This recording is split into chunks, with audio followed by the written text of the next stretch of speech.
Good morning, good afternoon, good evening, wherever you are across this great wide world of ours. I wanted to do a quick video concerning. I know President Trump signed a bill into law or executive order, I should say, uh, getting increasing coal and coal production for electrical companies and using that through the Department of War. And a lot of environmental groups have come out and speak out about, global warming, putting CO2 into the atmosphere. And like I said, the, the, the crust of this, or the linchpin of this, is not necessarily yay or nay on this, but my concern is an environmental uh, policy or concern, because I got a certificate in environmental energy law. Is the issue becomes, granted, it's going to put more CO2 in there, and in this whole debate on global warming.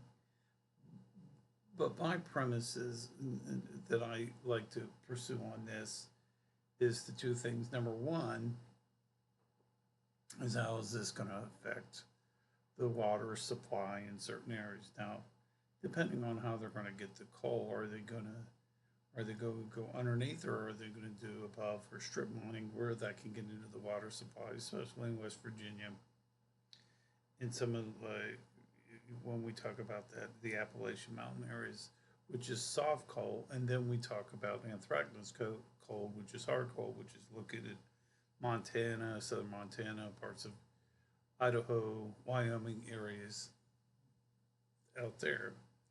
And the one that burns harder, is more of a pollutant, is the soft coal. And if you ever seen uh, coal, there's a difference between the hard coal and soft coal. But my my issue with this is, since I'm a water guy, is how the impact of this type of, they haven't come up with a policy yet on how they're going to handle this. They just, he signed an executive order on this about the coal. And the other issue for me is, we've pretty well reached our peak in natural resources. And the issue become, and I've talked about this before, about conventional oil and unconventional oil, is we've pretty well reached the peak on natural resources. And I think we're being not fair to future generations when we take and apply more natural resources such as coal and oil, when we should use alternative fuel sources. My goal, or my expectation on this, is that we need to do more on doing research and development on things like solar power, wind power, etc. And then, like I said, I wrote an article about Trump's fascination with wind power, and seeing how dirty that is, or how unattractive it is. And my issue becomes, we've reached the peak in our natural resources, especially on oil and coal. Granted that we have, West Virginia especially is hard hit by decreasing the coal, or the uses of coal and emissions into the power companies. And some of the companies, power companies, of actually, some of the bigger companies have actually uh, got out of the power business and sold their rights after that, and gone into more or less about allocating resources of the grid, and not necessarily getting out of the power plant. Case in point, is Duke Energy is really not big as they used to be in the power plants, because the the actuality of it is becoming more obsolete in the fact that 4 years from now, I mean, we go back, we can go back. You know, we had 8 years of Obama, and then 4 years of Trump, and then 4 years of Biden, and who knows what 2 years from now, you know, where we're going to be on that, and this will cause regulations to change because of the EPA, Environmental Protection Agency. But my concern about it is, like I said, never wanted to repeat it again, is the consequences of this on the water supply. And number two, the issue that we've reached the peak, and what we ought to do is come up with other alternatives in research and development. One of the things that I've said in the past is that we need to look at wind, solar, and then actually look at high-speed rail. Some of the infrastructure does exist for this. So the issue becomes, do we as a nation start looking at alternatives, not out of,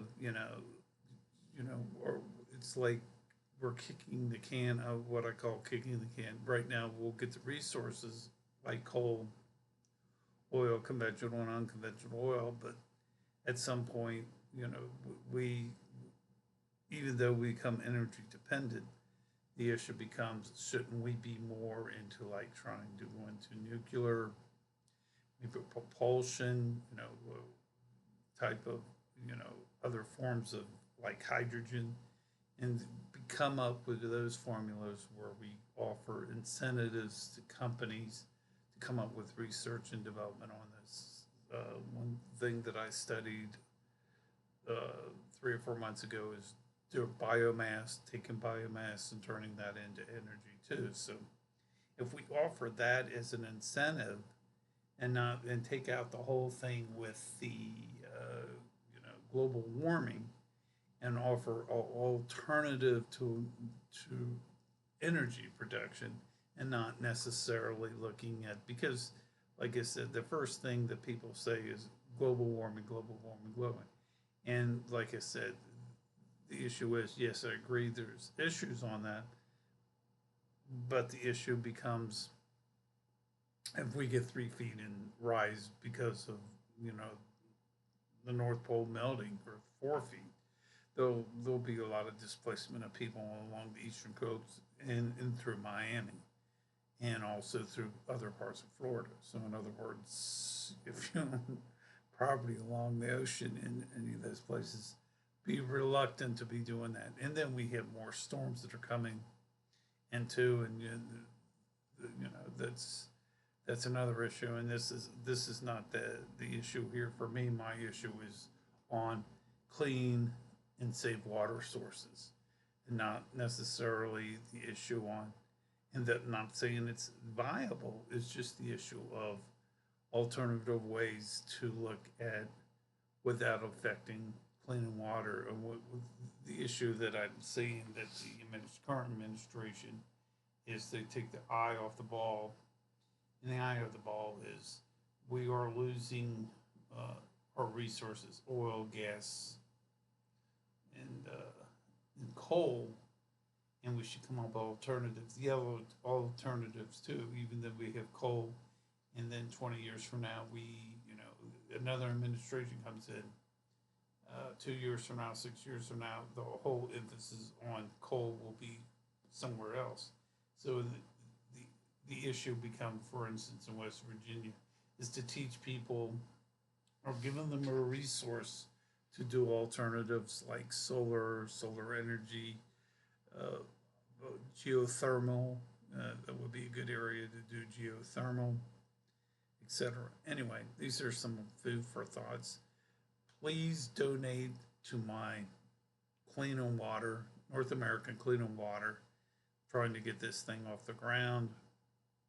And if you can help me out, that would be greatly appreciated.